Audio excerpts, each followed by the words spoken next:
வணக்கம் நண்பா.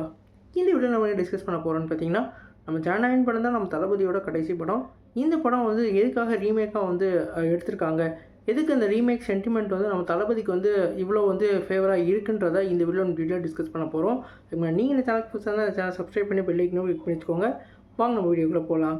நம்ம ஜனநாயகன் வந்து நம்ம ஹச்வினோத் டைரக்ஷனில் நம்ம தளபதி விஜய் அவர்கள் லீட் ரோலில் ப்ளே பண்ணியிருக்காங்க. இந்த படத்தில் நம்ம அனிருத் அவர்கள் மியூசிக் பண்ணியிருக்காங்க. நேற்று ஜனநாயகன் படத்தோட ட்ரெய்லர் லான்ச் பண்ணியிருந்தாங்க. இந்த ட்ரெய்லர்லேயே தெரிஞ்சிச்சு இந்த படம் வந்து பகவன் கேசரியோட அஃபிஷியல் ரீமேக்குன்னு சொல்லிட்டு.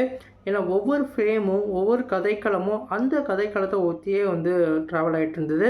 குறிப்பாக சொல்லணும்னா அதில் வந்து பொலிட்டிக்கல் வந்து இல்லாமல் இருக்கும். இந்த படத்தில் கொஞ்சம் பொலிட்டிக்கல் ஆட் பண்ணி நம்ம தளபதிக்கான ஒரு ஃபேன் பாய் எலமெண்ட்லாம் வச்சு அந்த படத்தோட ட்ரெய்லரை கட் பண்ணி கொடுத்துருந்தாங்க. இந்த படம் வந்து ஒரு ஃபயரான மூமெண்ட்ஸ் நிறையா இருந்திருந்தாலும் இந்த படம் வந்து அஃபிஷியலான ரீமேக்குன்னு கன்ஃபார்ம் ஆகிடுச்சு.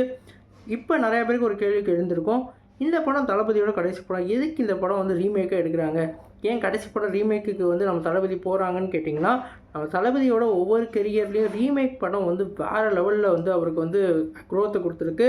குறிப்பாக சொல்லணும்னா கில்லி, போக்கிரி, நண்பன் இந்த 3 படமுமே வந்து அவருக்கான ஒரு கெரியர் க்ரோத்தை நல்லாவே கொடுத்ததுன்னு சொல்லலாம். குறிப்பாக நம்ம தளபதியோட ஃபேவரட் டாப் 3ன்னு கேட்டால் எல்லாருக்குமே அது கில்லி அண்ட் போக்கிரி கண்டிப்பாக இடம்பெற்றிருக்கும். எனக்கு வந்து டாப் 1ல் கில்லி அண்ட் போக்கிரி கண்டிப்பாக இருக்குன்னு தான் சொல்லணும். ஏன்னா அந்தளவுக்கு அந்த படத்தில் அவரோட பெர்ஃபார்மன்ஸும் அதேமாதிரி ஆடியன்ஸ் தரப்பில் வந்து கனெக்ட் பண்ணுற கமர்ஷியல் எலிமெண்ட்லாம் வேறு லெவலில் இருக்கும். அது வந்து அவருக்கான ஒரு சென்டிமெண்ட்டாக கூட எடுத்துருக்கலாம். குறிப்பாக சொல்லணும்னா அவருக்கு வந்து பகவன் கேசரி ரொம்பவே பிடிச்சிருக்குன்னு வேறு சொல்லியிருக்காரு.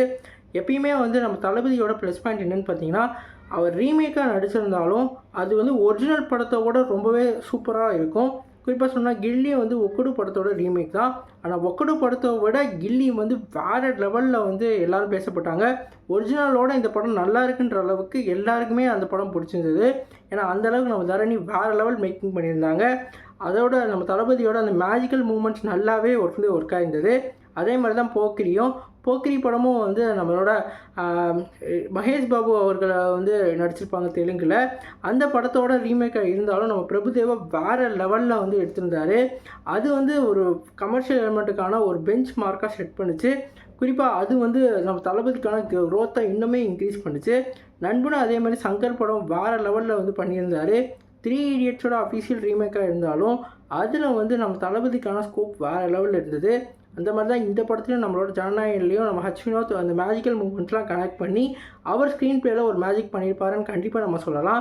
ஏன்னா இந்த ட்ரெய்லரில் பார்க்கலே தெரியுது அவ்வளோ எங்கேஜிக்கான ட்ரெய்லராக இந்த ட்ரெய்லர் இருந்தது. என்னதான் இந்த படத்தோட ஸ்டோரி நமக்கு தெரிஞ்சிருந்தாலும் ஒரு எங்கேஜிங் ஸ்க்ரீன் பிளேயோட செகண்ட் ஆஃப் அவரோட கற்பனை கலந்த ஒரு காவியத்தை கொடுத்துருப்பாரு நம்பலாம்.